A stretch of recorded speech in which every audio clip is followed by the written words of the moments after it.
I think everyone has it in them. I think that the difference is the belief. I believe everyone can do. The only difference between someone who's really successful and someone's not successful is the person who's really successful believed it enough, long enough to where they could actually see their success. So when I'm recruiting people and in the beginning, my goal and my job is to try to show them that they can do it.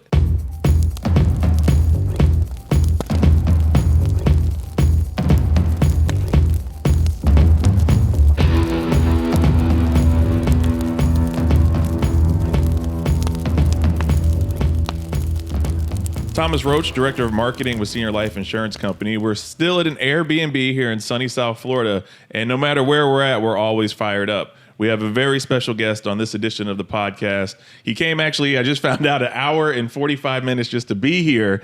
My good friend David. David, what's going on, man? Not too much. I mean, I think you guys came, 8 hours to get here? It was like 7 maybe, give or take. Yeah, so you still got me beat. So you're still willing to do more than me. So that's good. I wouldn't go that far because right now you are absolutely killing it. Your agency recently, about a month or two ago, hit 100,000, 100K. So congratulations on that. That's very, very amazing and impressive. And you seem to be running with a lot of steam right now. What is some of the things right now that have you so motivated? I'm just really pumped. I was basically a one-man show. Come January, December, and I got an agent, Jen, and I was able to show her how to make some money. And just seeing her life change and the money she was making and how happy she was, and her husband reaching out to me and stuff like that. I realized I could do that for a lot of other people. And then I had that story. I was able to share that story and that fire. So every month since January, I've done better than the previous month. We issued over 100,000 in June, and I already beat that number this month, and I still got 2 more days. And you still got 2 more days. That's amazing, man. Congratulations on that, because your success has been very inspiring. We've been watching it, from the home office on the outside looking in, and you've just been doing a really good job. How did you get into final expense? When did your career with that start? So I got my license in May, so not last May, but a little bit over a year ago. Okay. I was working in construction. I was a contractor. I did a lot of disaster work. I was in Puerto Rico, the Virgin Islands after Hurricane Maria. Oh, wow. I even actually helped out a little bit Hurricane Michael for about 2-3 weeks.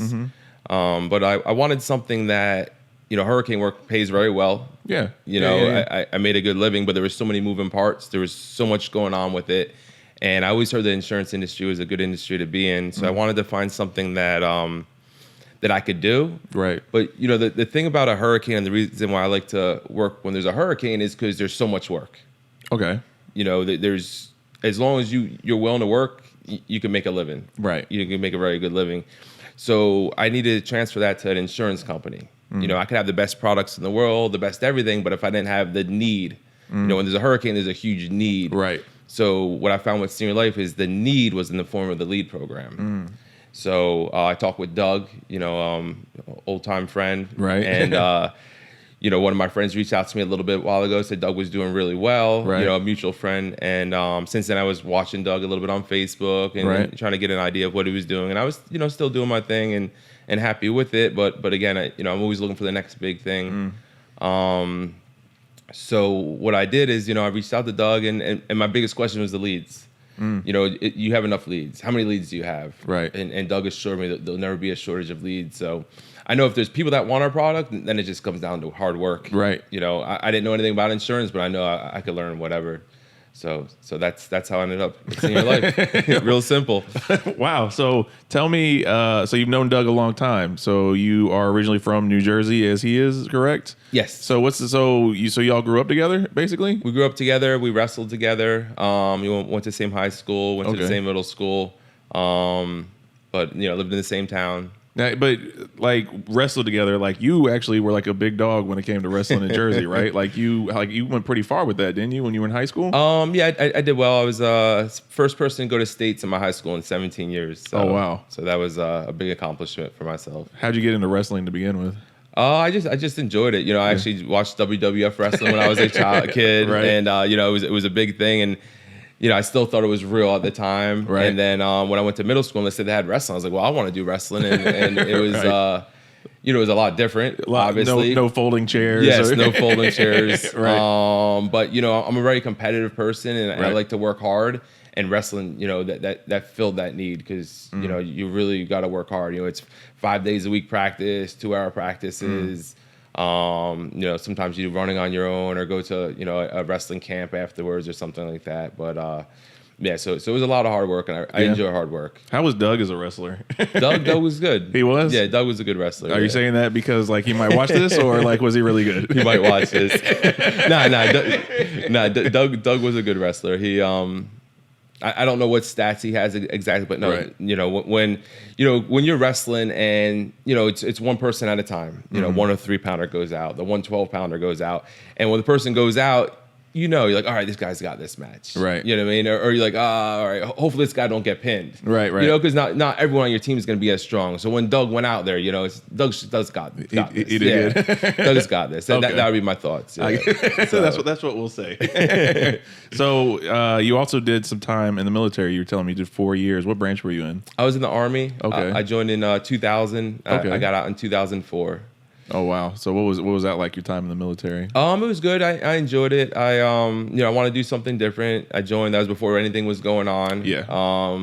You know, one of my friends asked me, you know, what happens if you have to go to war? I was like, who are we going to go to war with? Right, and that's 2000 when you said that, and then 2001 happened. Yes. Yeah. So I did deploy to Iraq in 2003. Oh wow.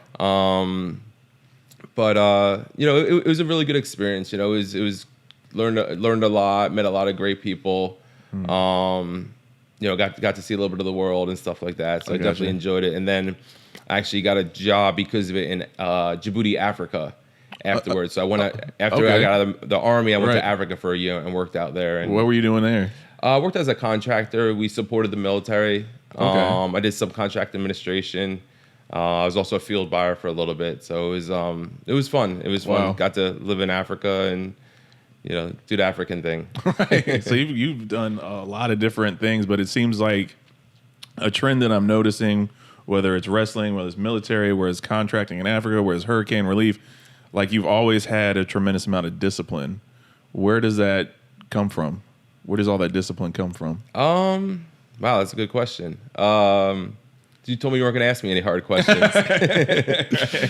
I guess, you know, I just, you know, I didn't grow up with a lot. Okay. So I knew that, you know, what I did have, I had to hold on to, I had to take care of, and I had to work hard. Like nothing was given to me ever. I got you. You know, so I guess, you know, that was kind of instilled in me. You know, I always wanted a lot. So I had to figure out how to get it, and it was going to take nothing but hard work to get it. I got you. Is that something that whenever you're recruiting, because you're doing very well recruiting, you recruited a lot of all-stars lately, like people who've just been putting up pretty tremendous numbers, and they have to be disciplined to do that as well. Is that something that you teach them early on? Is it just so happened that was already instilled in them? Like how did that work out? You know, I think everyone has it in them. I think that the difference is the belief. You know, I believe everyone can do. You know, the only difference between someone who's really successful and someone's not successful is the person who's really successful believed it enough, long enough to where they could actually see their success. You know, so when I'm recruiting people and in the beginning, you know, my goal and my job is to try to show them that they can do it. Right. You know, there's nothing difference between, you know, one person and another person besides the belief, in my opinion. Oh wow. So with being that you do recruit what I would consider all-stars, I mean, just by the pure numbers that they do and everything, when you're looking for somebody, like do you have an idea of, like, some people out there, they feel there's like a perfect type of person to recruit. What are your thoughts on that? What is the perfect type of person to recruit? Someone that's coachable. You know, I have a lot of success, you know, I had the #1 agent in the country for the last 3 months. Yes. You know, June, I had #1 and #2 agent in the country. Yes. And the two things that they both have in common is they're extremely coachable. You know, in the beginning, I said, listen, don't use your brain, use my brain. Okay. This is completely new to you. Right. Let me do all the thinking for you. And they do a real good job of just plugging into that. You know, a lot of people that aren't having success, and I could see this real early on, is they just have a lot of questions about the details and stuff like that. And, you know, they can't get out of their own way. So I think, you know, I'm looking for someone with a positive attitude, a good work ethic, and that's coachable. if you could do those 3 things, Right. I could show you how to make a lot of money. Whenever you started out, did you feel like you were coachable? Yeah, absolutely. I knew Doug was very successful. Right. I knew Doug, and I knew if he could do it, I could do it. But the only way is by listening to everything he says. And did I always like it? No. Did it always make sense? No. But he knows a lot more about this than I do. So I just really plugged into his energy and what he was doing. Right. And, tried doing what he does and then actually try doing more than what he does. Like, Right. My goal is to do 10 times what Doug's doing to Right. try to get where Doug's at. How important do you think it is to lead by example? 100%. It's extremely important. No one's going to listen to me if they don't believe that I went through that. If I'm like, okay, do this, this, and this, but I don't have the actual experience to back it up. Right. People aren't dumb. Right. Right. Sometimes, people think that they're getting stuff over on people, but people see it, You might get something over on someone for a minute, for a week, for a month, but eventually they realize like, hey, listen, this guy don't know what he's talking about. This guy never knocked on a door before, and so it's real important for me when I talk to agents that I could share my experience with them and get them to where they need to be. Motivation always being a big topic, a big thing that we always talk on the podcast. With the success that you're seeing now, with having a downline that's doing so well, with doing so well yourself, what are some of the things right now that are keeping you motivated? Because you and I have talked off camera plenty of times, and I know that you have a lot of big goals, a lot of big aspirations, even further from where you're at now. What's keeping you motivated? What's keeping you going right now? Just my vision, I know that with this business I could do whatever I want. I could have a lot more than I thought I could had before. And being able to help other people get what they have, one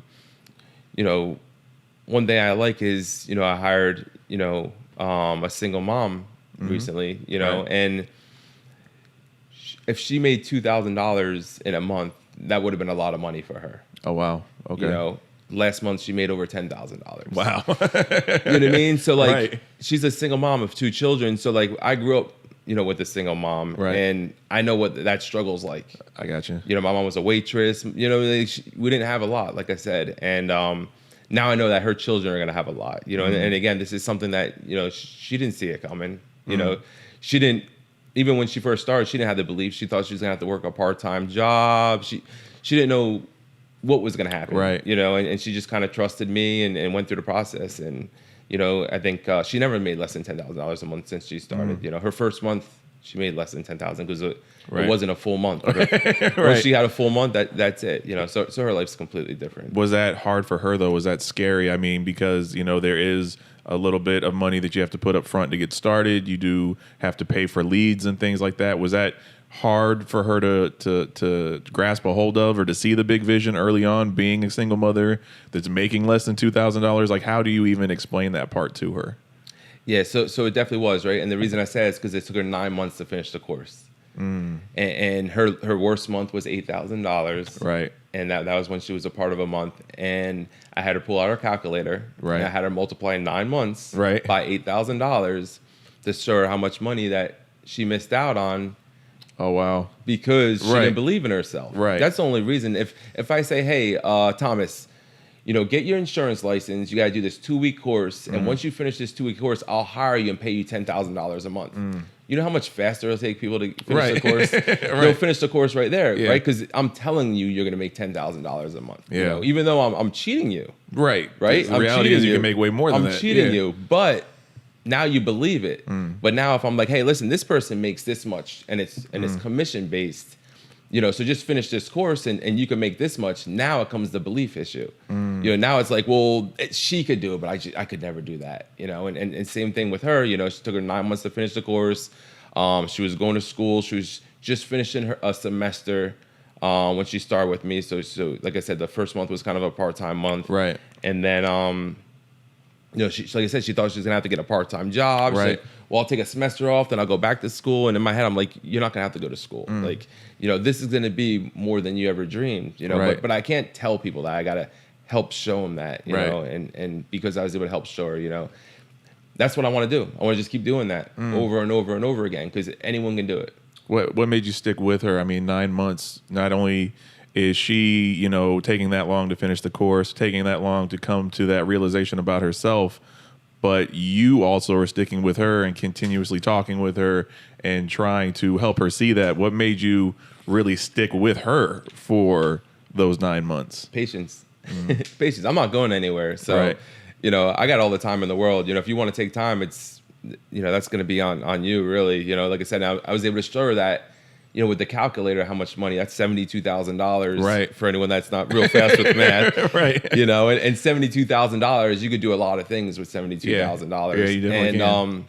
But I wanted to show her that. So when she's talking to people, she could share that story with people.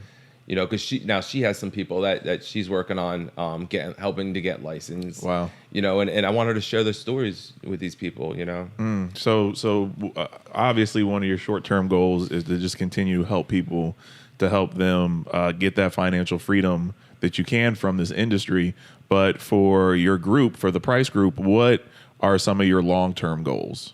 I want to be the number one agency in senior life. Okay. That's it. The number one direct agency in senior life. Okay. I want to have, when you pull out the scoop, I want to, the Price Group and then the Cormier Group, the Bernard Group, and, and just a whole list down of Price Groups of being the top managers, in the scoop. I love senior life. Man, I love the family atmosphere. I love that we do podcasts. Absolutely. We do all this stuff that no one else is doing.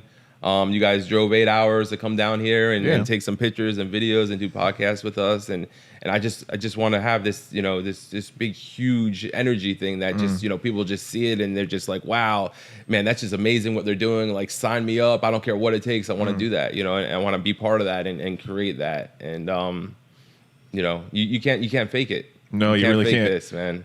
Where does like that? Because I feel like in a lot of respects you're a visionary. And how do you have such a large vision? Where does that come from? Because like we were talking off camera, like with your social media, like you do very well with that. Like your logo is really awesome. Like shouts out to the really cool wristbands. If you can see them, we sell love and what's that? We sell love and money, and it has the logo right there with your website on the inside. Like what makes you think about those kinds of things? Like where does that come from?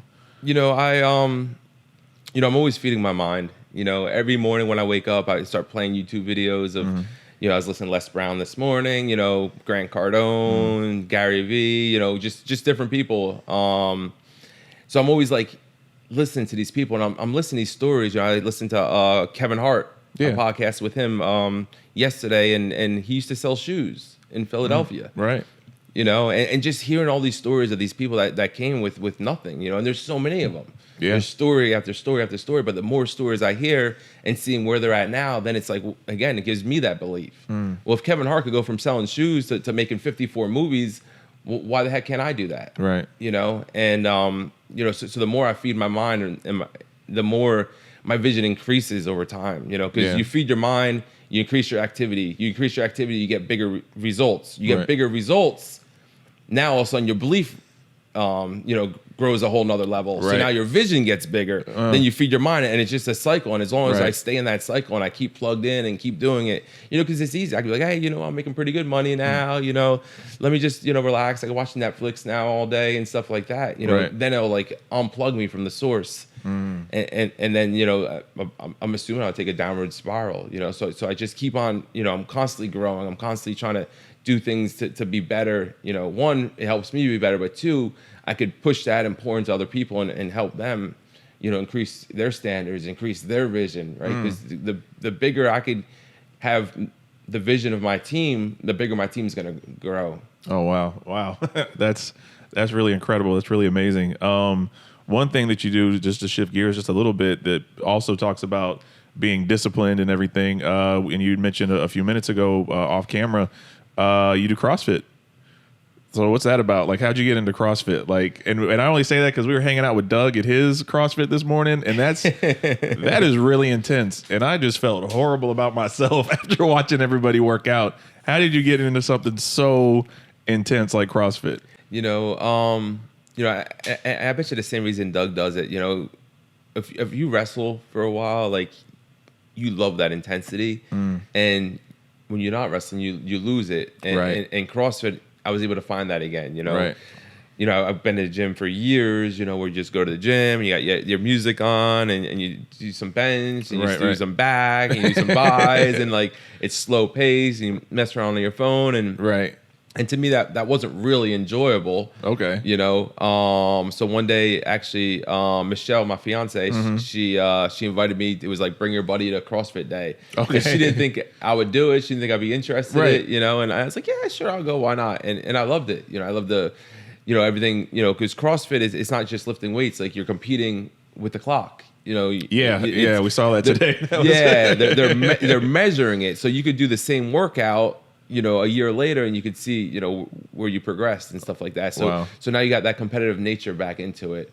So yeah, I just love competing. You know, I just love pushing. I love competing. I love going till I can't breathe. Yeah, you know, and that's just how it's always been.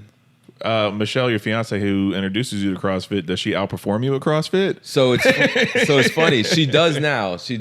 Okay. But you know, when I started working with Senior Life, you know, I really had some big goals, you know, and I really put CrossFit to the side. And I was working a lot of hours. I wanted to hit 100,000 by January 2020. Right. So I was like, this is it. I'm putting all my focus in my business. Right. And that's it. And it worked because I hit it by June. So 6 months early. 6 months early. So that was good. So now I'm like, all right, I got to hit 200 by January, you know? Okay. And, but now, you know, now I started going back and get more consistent with CrossFit. So yeah, she's actually enjoying it a lot because she never was able to beat me before. Right. But now she crushes me. You know, okay. She got in really good shape. So yeah, awesome. I'm happy for her. Yeah. Also, I can't hang with her. Right. She's being your fiance. Congratulations on getting engaged. Thank you. Being such a high intensity person, you have to have time, at least to fall asleep at night, something to be able to wind down. So how do you manage to do that? Like how, from CrossFit to killing it in insurance to just going hard every day, what do you do to kind of wind down at the end of the day or at the end of the night? Or do you? I don't. You know, normally, normally I'm working right until it's time to go to sleep. You know, you know, on the weekends and stuff like that, you know, I might watch a movie. You know, we'll lay in bed or watch a movie together. But during the week, I'm basically working till it's time to go to bed. So it's just what I do. And how does she handle such a long schedule for you? Yeah, so I'm really blessed to have her. She's extremely supportive. You know, I sat down with her in the beginning of the year. I was like, listen, I got some big goals. I'm gonna be working a lot. I'm probably not gonna be real available, right? You know, and but at the end of the year, it's all gonna be worth it, and you're gonna see. And she's like, okay. You know, she always supports me. You know, we dated. I lived in Chicago. I moved to Chicago for a little bit. I went to Puerto Rico and the Virgin Islands for 7 months. You know, and she's always been extremely supportive and stuff like that. Wow. And she's real goal orientated, and I think she sees the bigger picture and sees where it's going to get us. So I'm really blessed because I know that's not the case a lot of times with a lot of people. Right. So. With selling insurance, with recruiting, it's you know, it can be mentally intensive, but it's not the same as wrestling. It's not the same as CrossFit. It's not the same as being in the trenches with a gun in the military. It's not the same as you know, doing construction during hurricane relief. So was that kind of just a hard transition for you in any kind of way to go from so many high intensity kind of things to selling insurance to recruiting people, or do you just kind of keep it all one and the same mentally, or how does that work for you? I mean, it's not too much different. You know, I definitely like, you know, the physical activity and stuff, and like you said, it takes the physical activity out. But I like the mental part of it, you know, because the physical activity is the mental that drives it. You know, it all starts being mental. Like like CrossFit is extremely mental. Like you see the workout, you know what it is. You could do the workout and take twice as long as you really can do it. But mentally, you get prepared and you do it to what your capacity is. You know, so it all comes down to mental. So with that, like, you know, you mentioned like your mother being a single mother. You mentioned, you know, how it was tough growing up and everything. You've always been competitive, but did you always have belief in yourself? Yeah. It was always there just from the very beginning? I always, you I think mentally I was always able to just push. I don't think I was always better than people. I was just able to push harder. Okay. Mentally, maybe some stuff that I dealt with, as a child, maybe mentally stronger. Right. So I was mentally able to push harder. So when you push harder and then you see yourself, beating people in certain things and stuff like that, that then again, like you see it, the belief comes and then you can push yourself harder. So I guess, that's really what makes the difference. So not everybody has a lot of things that they have to deal with or anything whenever they're coming up. And a lot of people just kind of coast through and don't really have a lot of belief, whether it's because they never really had to face those kinds of things or just never was instilled to begin with. So you as a leader talking to a recruit, how do you kind of instill those kind of beliefs in somebody who never really had it before, never really had to have it? When I'm talking to a recruit, the main thing is I'm trying to see what their vision is. One of the questions I'll ask them a lot of times is like, where do you want to be in 10 years? What do you want to be doing? And they're like, well, what do you mean? What do I want to be? What job? I'm like, no, just where do you want to be? Like, right. What does that make you think of? When I think of where I want to be in 10 years, I'm thinking of the house I want to be sitting in. Right. And what is it that you want to be? And I try to see what their vision is. And then from there, I ask them, why is that all that you want, and I help them make that vision bigger. Right. And I let them know, because one of the things that, I also talk about with recruits a lot is, when you're younger and I say, hey, Thomas, what do you want to do when you grow up?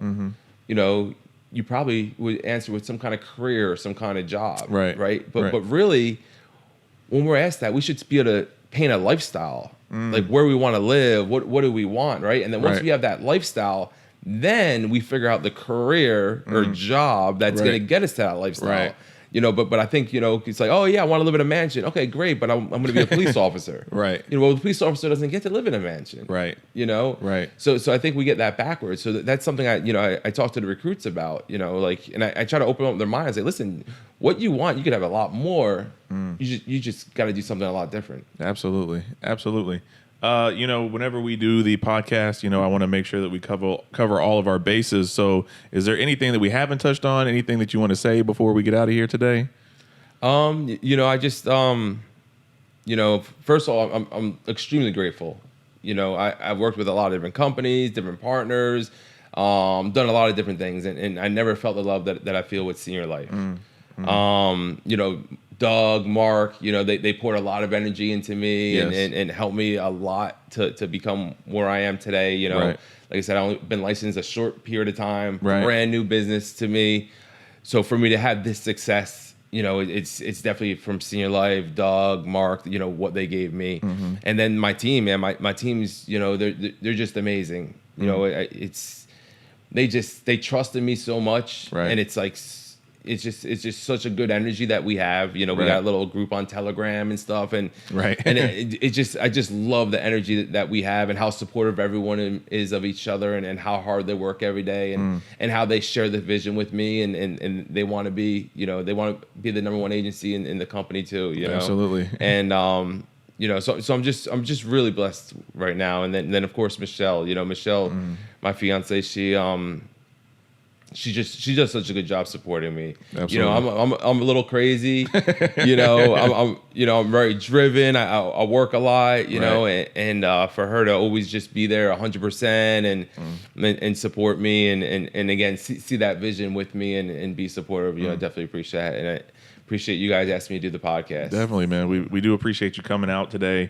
You're just doing a very amazing job, and to see you with the company for such a short period, already doing such big things, and just watching how motivated you are. That's always fun for us, especially because you do such a good job marketing yourself, and we are the marketing department. So to see somebody who has the same kind of mindset on those kinds of things is always really cool and really fun.